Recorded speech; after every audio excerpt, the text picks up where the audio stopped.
Senator Hanson, also on the remote. You have the call. I have, thank you very much. I rise to speak on the divisive and racist campaigns promoting the legislation of an Indigenous voice to Parliament and the specific recognition of Indigenous people in the Australian Constitution. Our Constitution is a great achievement. It reflects the establishment of a great nation. The people of distant colonies gathered together in the 1890s and drafted a constitution which has mostly served the nation very well over the past 130 years. This is remarkable because the architects of the constitution could not foresee many of the events and developments that would shape Australia and change how it was governed. In the 1890s, travel between the colonies took days. Today, it takes hours. Communication was mostly by letter, which also took days. For the majority of Australians, at the time, sending a message over the telegraph was too expensive. And in the 1890s, Indigenous Australians weren't recognised as citizens. They didn't participate in the constitutional conventions and they weren't eligible to vote in the referenda held by each colony to approve the constitution. In 1967, of course, Australians voted strongly in favour of removing racist elements of the Constitution that were specific about Indigenous people. This historic referendum meant removing the reference to the Aboriginal race in Section 51 of the Constitution and altogether remove Section 127 so that Indigenous Australians could be counted in the national census. As a result, the Constitution today is colour blind.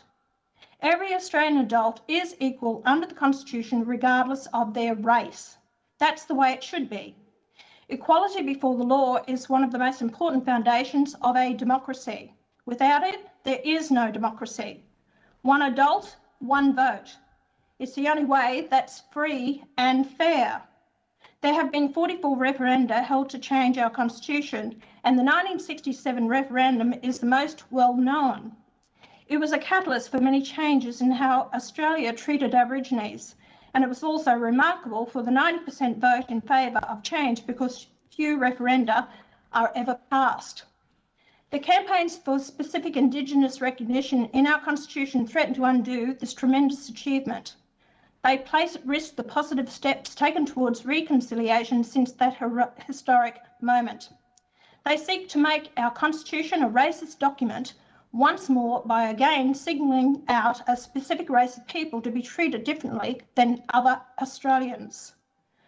That isn't progress, it's regression. Noel Pearson says constitutional recognition is needed because he believes Australia does not recognise its Indigenous peoples.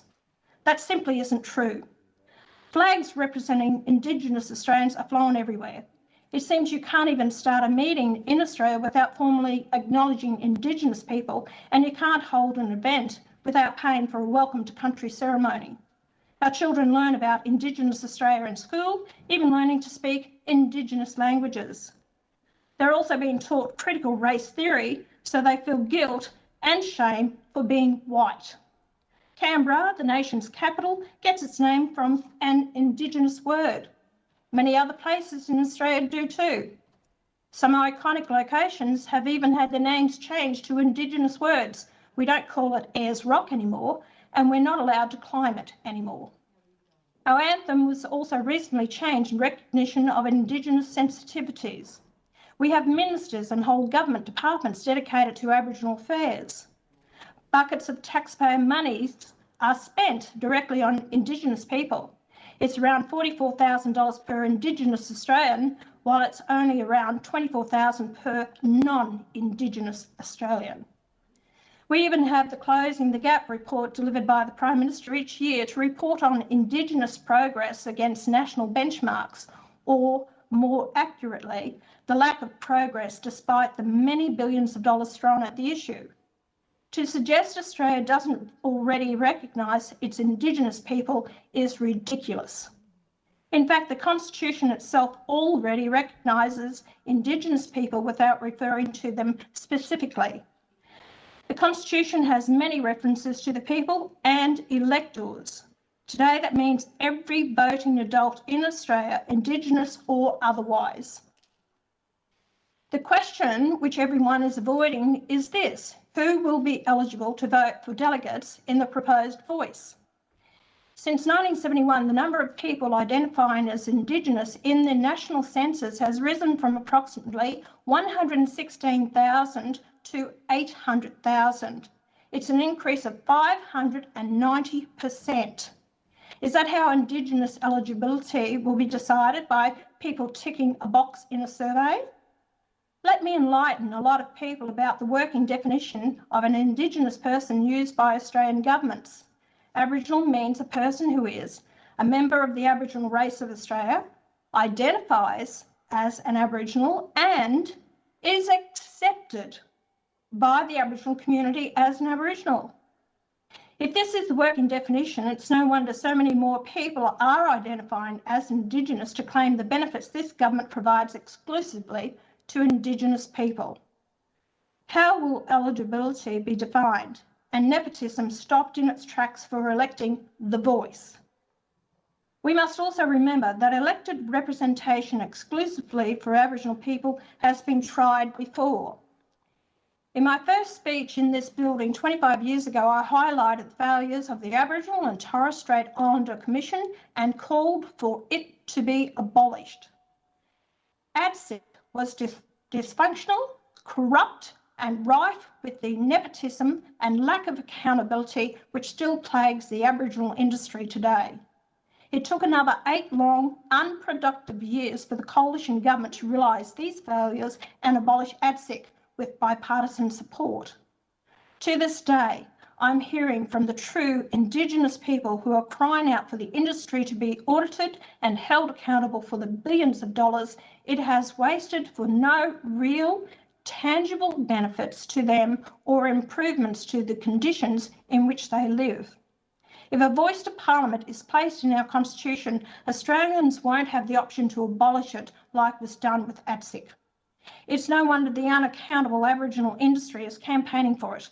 But some feedback from the consultation process suggests many are sceptical that recognition or a voice to Parliament will do anything to make a practical difference in their lives. Many of us want policies which deliver practical outcomes that make a positive difference for Aborigines, not more of the same failures and not more of the same useless symbolism. That's where the focus of this Parliament should be. Those politicians in this place campaigning for a constitutional voice to Parliament for Indigenous people seem to forget there are already 227 voices representing Indigenous people in this Parliament, let alone those who identify as Aboriginal, including one who is a Minister for Aboriginal Affairs. If you think more representation in Parliament is needed for Indigenous people, then you haven't been doing your jobs representing them. You're not listening to Indigenous people, or for that matter, the rest of your constituents. They're becoming fatigued by a reconciliation process with no real progress and no end in sight. They're tired of being unfairly shamed as racist colonists, colonial occupiers. They're becoming cynical at an Aboriginal industry only interested in money, power, division and fostering a culture of perpetual victimhood. They understand that what Indigenous people need is empowerment, not as a race, but as individuals to address their own disadvantage. This means an education and opportunities which enable them to fully participate in the national economy and in Australian society. Where taxpayer support is needed to help make this happen, it should be provided based on an individual's need and not on their skin colour. It's not the dream of Martin Luther King Jr. that people will be judged on the content of their character, not the colour of their skin.